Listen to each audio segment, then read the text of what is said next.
About time. About time, that sun! Yay! At last, at last, at last. August. Here we go. The sun is out.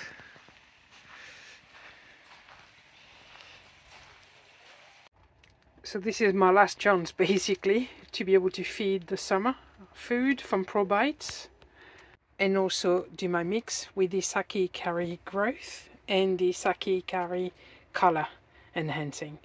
So I never ever thought I would ever use the color enhancing because I've always been a big fan, as you know, of the single color fish and most specifically the chagoi and the mukashi and the sorogoi, so I never needed color.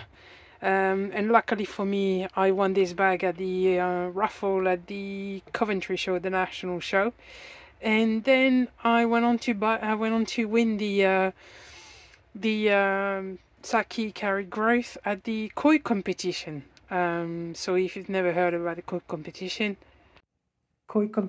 is a company run by Clayton from Springbank Koi, and this is where you can buy tickets starting at 99p. Anything related to koi or non-koi. Sometimes you've got garden furniture or barbecues or anything like that. You can buy win a TV. Great price several times a week. It's run on Facebook, and you can win a trip to Japan as well. So this is the big one. You can win a year of supply of sake curry food, any type of different filtration and microscope, bowls, anything related to koi basically. So it's worth checking out. koicompetition.co.uk. I will put the link in the description. So there you go, this is what it looks like. So you've got a third, and a third. So a third of the bigger pellets are the ProBites Summer. The darker pellets are the color enhancer from Sake Curry, and the medium brown color pellets are the Sake Curry Growth. And this is what my mix look like. And as I said, last month, August, this is last month where I can feed the growth and the color, most specifically the color.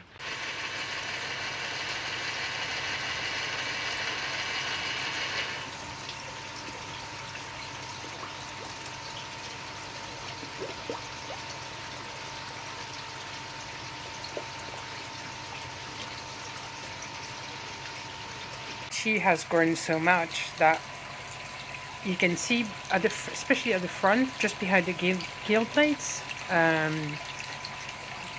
don't know if you'll be able to see when she comes back, but you will see between the scales, this is now stretching, and you can see the white between the red scales.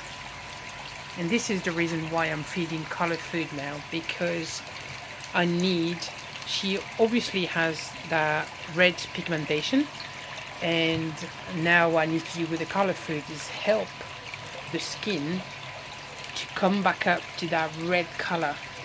What the colored food does, it doesn't make a fish that is orange is not going to turn it into the red color. Okay, don't think that this is going to help. What the colored food does is, if the pigmentation of the skin of the scales is red enough, then it's a color enhancer, therefore it's going to push the pigmentation. Okay, but it's never going to turn that orange into red. Never. That deep orange is never going to become red. She might be able to benefit from it. He will definitely benefit from it. The Sankey will definitely benefit from it. And obviously the tank is red. I mean, the colors are atrocious at the moment on my mobile. I don't know why, but she will definitely benefit from it because she's red. She's not orange. Okay, and this is the reason why I'm feeding colored food right now. So I'm going to follow the advice that I have received from the Dutch people, where they mainly feed the colored food at the end of the summer. in August, where you still are able to do that temperature wise, but where you're now going to push the pigmentation, that red pigmentation, to be able to carry through during the winter.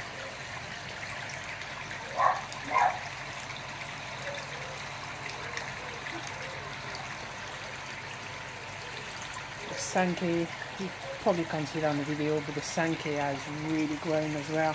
It has become really wide as well. All that red in that pond needs to be looked after. This is absolutely going mad. I guess it's the best place for it. Sun, a lot of light, protected by the wind and the cold or whatever. Yeah, doing super well there. Overtaking the other one. Those are having the time of their life. Loads of little bugs on there. I don't know if you can see that there. Gosh.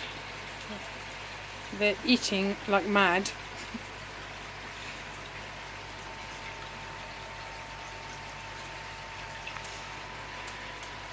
Flower here coming up.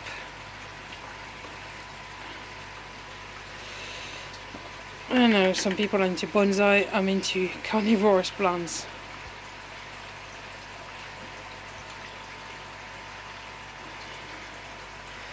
Really useful around the pond. As I always said, you know, I don't have any bugs in my filters or anything. Really cool, but absolutely covered that one, doing its job. Those here as well, growing nicely. Yep, the Venus flytrap is closed in here and closed here. Got it actually closed on the on another one. Great. Yeah, they've trapped some bugs. This one has got 2 little flowers there, so one here and one growing here. Nice. This one is not doing great this year, and this one either. A bit weird. This one, yeah, start growing as well. Yeah, so overall, the carnivorous plants are doing fine. Mind your own business. I had to cut it quite a few times. But I suppose with all the treatment I've had at the very beginning of the season, it's taking a hit. But it's coming back. This one, however, is going mad. Love it. Absolutely love it. So this is crazy because this year the temperatures have been rubbish until now. Up and down, and yet I'm having to clean my filters more often than I've ever done before, and I'm not feeding as much as I was feeding last year, obviously, again because of the temperature. No point feeding, wasting your money, and it's not good for the koi anyway. At 18 degrees they won't digest the food properly, or the summer food I mean. But yet, look at this. This is every 2 days. So every 2 days, despite the pressure filter before the multi-bay, I'm having to clean the brushes here. I only have curled brushes here. And here I've got the sponges, and on top I've got filter floss. And look at this. This is 2 days. So, oh, madness. Also, the EazyPod, I'm gonna have to dismantle it today because same thing here again. Every 2 days I'm having to clean it. Sorry about the dog. Yeah, so I'm gonna have to dismantle that because I haven't done it this year, but I'm pretty sure there's a lot of muck caught in the center column here. So just remove the filter floss. Beneath all that, it's all clean. But gosh, I just can't believe how much this is catching and why I'm having so much waste when I'm not feeding as much as I was even last year. Yeah, it's a bit of a weird one. So this is how I do it. Every other day I clean the brushes, I clean the top sponge and remove the filter floss and change it, obviously. And you can see that here the water is absolutely clear and the rest of the filters are clean underneath, and I clean all that once a week. And I just clean that, as I said, every other day. So it is a lot of water, but It is what it is. I am pump fed. It is what it is. I'm sure that once I've got a drum I will be using or wasting less water. But this is what the multi-bays are good at. And you mustn't be scared of, you know, using the water from the pond to clean your filters. At the end of the day, this is what the filters are for, is to catch all the muck for you to be able to have a healthy pond and a clean pond. Lovely juice.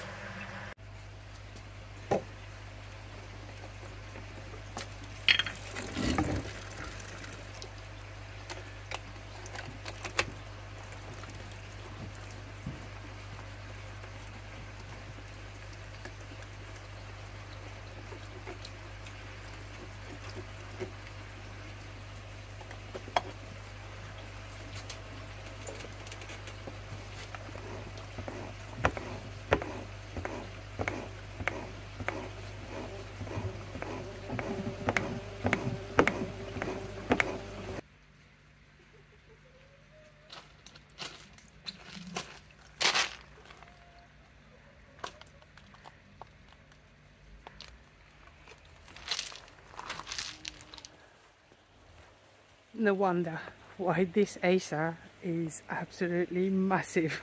But this is the reason why.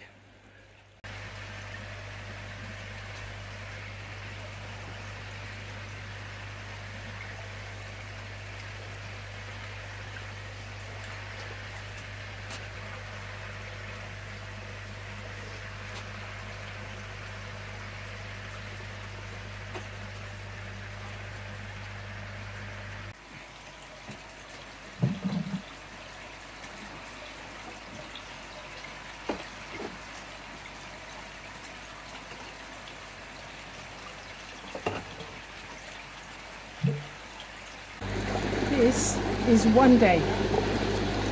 I've literally cleaned the EazyPod yesterday.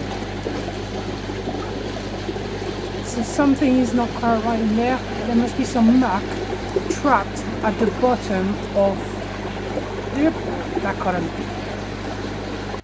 So whilst the EazyPod is boiling for the second time, before I dismantle, I clean it thoroughly inside, I just wanted to have a quick chat about the plans for the pond. So this pond has done me good, don't get me wrong, and I'm really happy with it. And it was the first pond that I built. I had the tiny little pond before that when we bought the property, and then I built this pond 2.5 years ago now. God, time has gone quick. So we are now in a fortunate position, Rachel and I are in a fortunate position in our life where we decided to sell another property that we had and enjoy the money now. And basically part of the money, or a little bit of the money, is going towards the pond build for next year. So the reason why I built this pond all in wood with timbers, all in with sleepers and all that, and being pump fed, is because I wasn't too sure at that stage if I was gonna definitely stay in that hobby, because I know what I'm like. I start a hobby and then 5 years later I change the hobby. I have a big passion for animals, as a lot of you know, and I also have a passion for photography, which I don't do enough of. And now that I've sold my bike as well, that's a hobby that I haven't got anymore. Therefore my hobbies now are photography and the animals. And when I built this pond, I knew that I wanted to keep koi, because there was koi already, baby koi, when I first arrived in this property.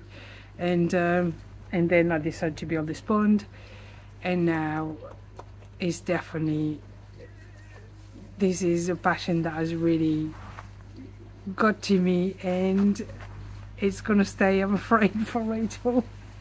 It's staying, but she's okay with that. She knows, you know, everybody needs a passion and a hobby in their life, and the animals are gradually, unfortunately, but gradually and naturally shrinking. You know, the chickens are not going to be there forever, and I won't replace them. The dogs hopefully they're going to stay here forever. But the rabbit is very old now, and the chinchillas, you know, they're getting on a bit, but they can live for a very long time.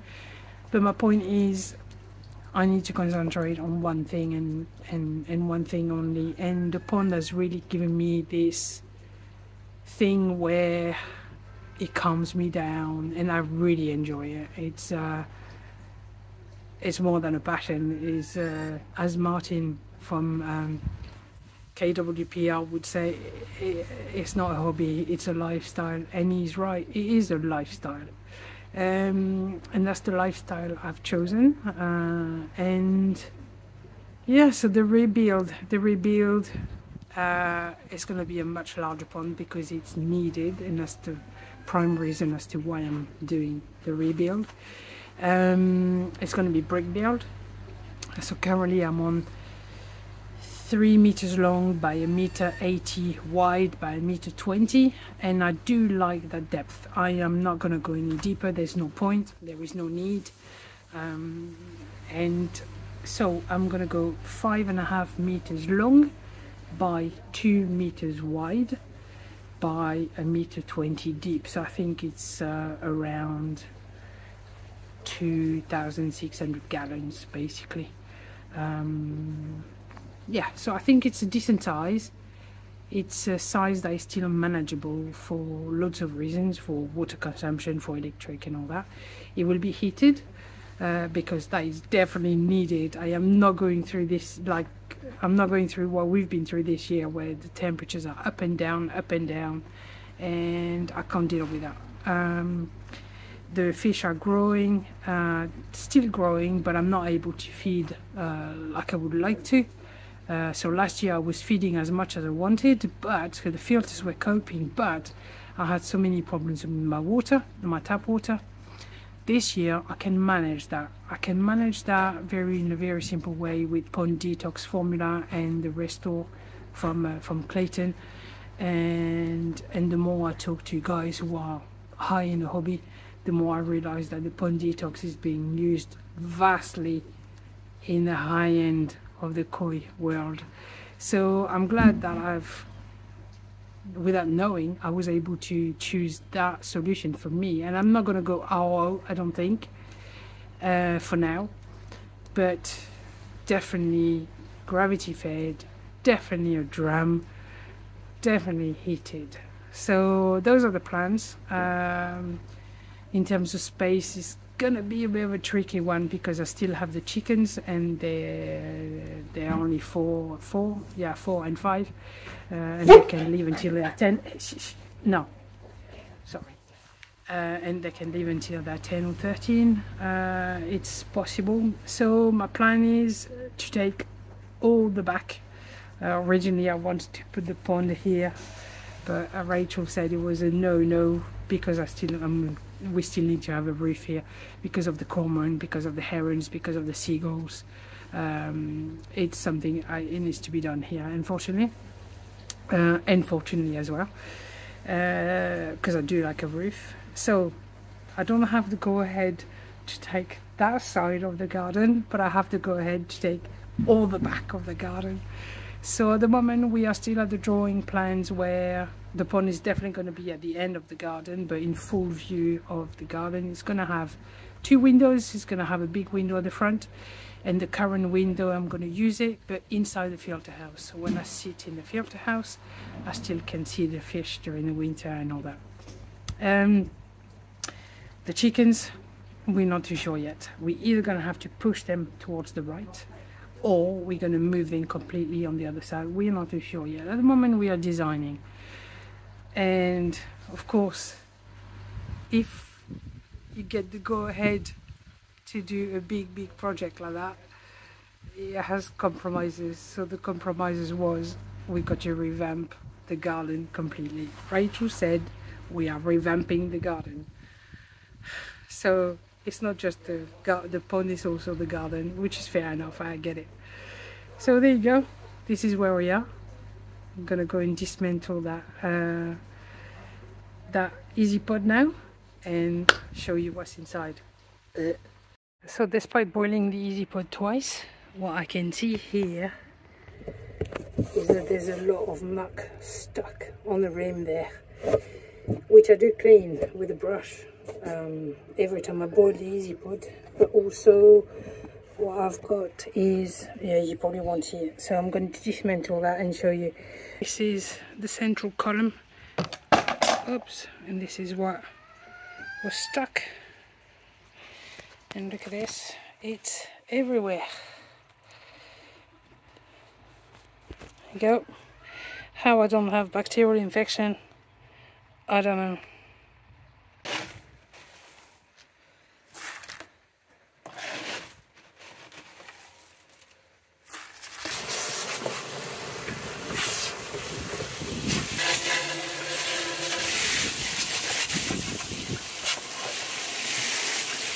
All clean, so everything has been brushed as much as I could all the way around the rim, even inside there. And now let's tackle the worst of the worst. Clumps. Basically a clump of waste caught between the column and the pipe. Disgusting. There you go, biochamber is fully back on now. Alright, so let's see, with this screw completely out of the EazyPod, let's see how many times a week I've got to clean it. So when I normally feed around 300 grams a day, I normally have to clean this one twice a week, and this twice a week, and the whole lot once a week. So we will see now. Oh, feeder is going off.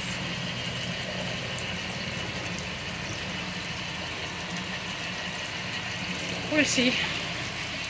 So the pond has gone down, which is alright. It will be a nice water change for them today. Again.